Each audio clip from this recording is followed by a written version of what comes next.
HMDA మాజీ director RERA శివబాలకృష్ణను విచారించేందుకు ACP అధికారులు ready అయ్యారు.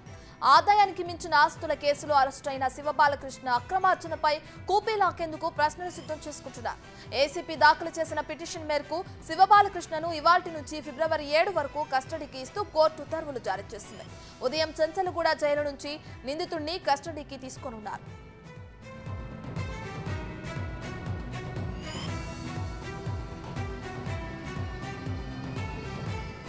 గత 12 ఏళ్లుగా శివబాలకృష్ణ ఆదాయం 2,48,00,000 కాగా ఆయన ఆర్జించిన ఆస్తులు ప్రభుత్వ ధరల ప్రకారమే 8,26,00,000గా ఏసీపీ గుర్తించింది. 12 ఏళ్లలో ఆయన కుటుంబ ఖర్చులు పోను సుమారు 64 లక్షలు మిగులుతాయని, ఆపై సంపదంతా అక్రమార్జనని అనుమానిస్తోంది. ఈ క్రమంలో హెచ్ఎండిఏ ఏఎంయూడి రేరాల్లో ఆయన పనిచేసిన కాలంలో మంజూరు చేసిన అనుమతులపై ఏసీపీ దృష్టి సారించింది. అడ్డదారులో అనుమతులు ఇచ్చి భారీగా నజారానాలు అందుకొని ఆస్తులు కొనుగోలు చేసి ఉంటారని ఏసీపీ అనుమానిస్తోంది. ఆయా అనుమతులు పొందిన స్థిరాస్తి వ్యాపారులను కూడా ప్రశ్నించే అవకాశాలు కనిపిస్తున్నాయి.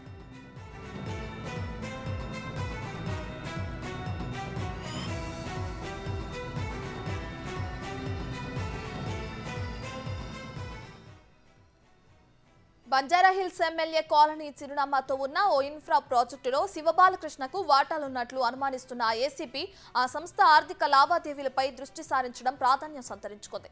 సోదాల్లో శివబాలకృష్ణ భార్య, కుమార్తె, కుమారుడు, సోదరుడు నవీన్ కుమార్, ఆయన భార్య పేరిట పలు ఆస్తుల పత్రాలు లభ్యమయ్యాయి.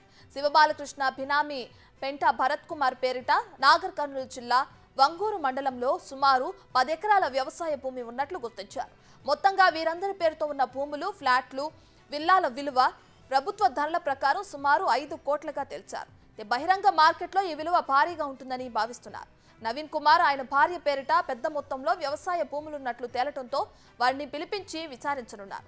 శివబాలకృష్ణ పేరిట ఉన్న 8 బ్యాంకు లాకర్లతో పాటు కుటుంబ సభ్యుల పేరిట ఉన్న లాకర్లను తెరవడం పైన ఏసీపీ దృష్టి సారించింది.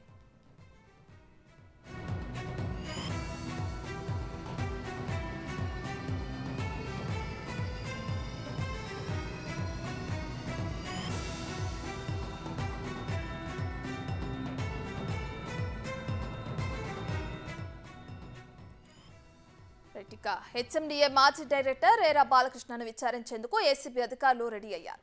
ఆదాయానికి మించిన అక్రమాస్తుల కేసులో అరెస్టైన శివబాలకృష్ణపై ఇప్పటికే కూపీ లాగేందుకు ప్రశ్నలు కూడా సిద్ధం చేసుకుంటున్నారు. ఏసీబీ దాఖలు చేసిన పిటిషన్ మేరకు అటు శివబాలకృష్ణను ఇవాల్టి నుంచి ఫిబ్రవరి 7 వరకు కస్టడీకి ఇస్తూ కోర్టు కూడా ఉత్తర్వులు జారీ చేసింది. అయితే దీనికి సంబంధించి ఉదయం చెంచలగూడ జైలు నుంచి నిందితుడిని కస్టడీకి తీసుకోనున్నారు.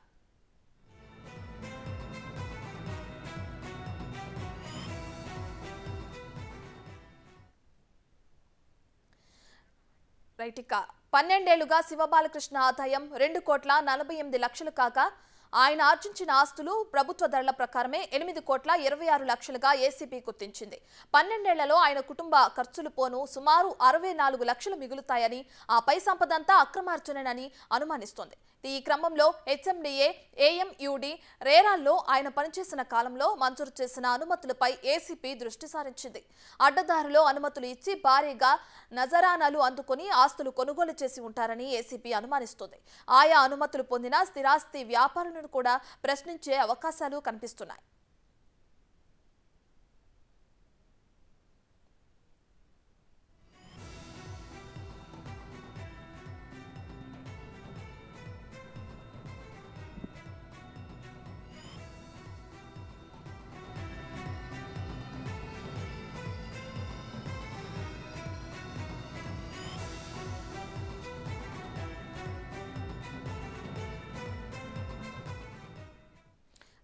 ఇదే అంశానికి సంబంధించి మరింత సమాచారాన్ని మా ప్రతినిధి రాణా అందిస్తారు. సో రాణా, చెప్పండి, ఇప్పుడు ఆదాయానికి మించిన ఆస్తుల కేసులో అరెస్టైన శివబాలకృష్ణని ఫిబ్రవరి 7 ఇవాల్టి నుంచి ఫిబ్రవరి 7 వరకు కస్టడీకి ఇస్తూ కోర్టు కూడా ఉత్తర్వులు జారీ చేసింది. దీనికి సంబంధించిన పూర్తి డీటెయిల్స్ ఏంటి రాణా?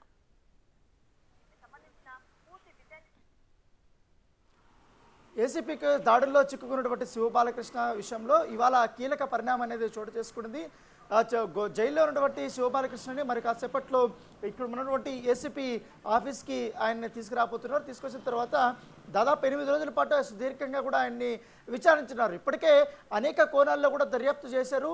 దాంతోపాటు దాదాపు 6 జిల్లాల్లో శివబాలకృష్ణకు సంబంధించిన అవినీతి అక్రమాలు బయటపడ్డాయని కూడా ఏసీపీ అధికారులు భావిస్తున్నారు. దాంతోపాటు ఈయన హెచ్ఎండిఏలో ఉన్నప్పుడు, ఇటు టౌన్ ప్లానింగ్లో ఉన్నప్పుడు కానీ, అలాగే రేరా సెక్రటరీగా ఉన్నప్పుడు కానీ పూర్తి స్థాయిలో హెచ్ఎండిఏ దీనిపైన ఆయన కాన్సన్ట్రేషన్ చేసి అక్కడ ఉన్న ఫైల్స్ ఆయన పంపించడము, తర్వాత ఈయన దానికి జీవోలు ఇవ్వడము. సో 2 డిపార్ట్మెంట్లో ఈయన ఉన్నాయి కాబట్టి చాలా పని ఈజీగా ఉండి 3వ వ్యక్తికి సంబంధం లేకుండా కూడా ఈయన తన పనులన్నీ కూడా చేసినటువంటి నేపథ్యం అయితే కనపడుతుంది. ఈ నేపథ్యంలోనే వందలాది కోట్ల రూపాయల వరకు కూడా ఆయన అక్రమార్జన చేశాడని కూడా ఏసీపీ అధికారులకి ప్రూఫ్స్ వచ్చిన నేపథ్యంలో దాని దగ్గరగానే దర్యాప్తు చేస్తుంటే నేపథ్యం కనపడుతుంది. దాదాపు 8 సంవత్సరాల పాటు ఒకే డిపార్ట్మెంట్లో ఉన్నటువంటి శివబాలకృష్ణ సంబంధించి గతంలో బిల్డర్స్ పదే ఆయన దగ్గర ఎక్కువ సార్లు అనుమతులు తీసుకున్నారు. వాళ్ళ వెంచర్స్ కానీ, లేఅవుట్లకు కానీ, అన్నిటికి కానీ, ఇండ్లకు కానీ.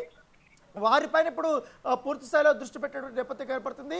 ఎందుకంటే వారిని కూడా పిలిపించి విచారించాలని కూడా ఏసీపీ అధికారులు భావిస్తున్నారు. దాంతోపాటు శివబాలకృష్ణకు సంబంధించిన తమ్ముడు కానీ, తమ్ముడి భార్య ఎవరైతే ఉన్నారో వారికి సంబంధించిన అకౌంట్లను, వారి బ్యాంక్ లాకర్స్లు ఇవన్నీ కూడా పోలీసులు గుర్తించారు కాబట్టి వాటిని కూడా చెక్ చేస్తే మరికొన్ని బినామీలు అనేది బయటపడతాయనేసి కూడా వారు భావిస్తున్నటువంటి నేపథ్యం కనపడుతుంది.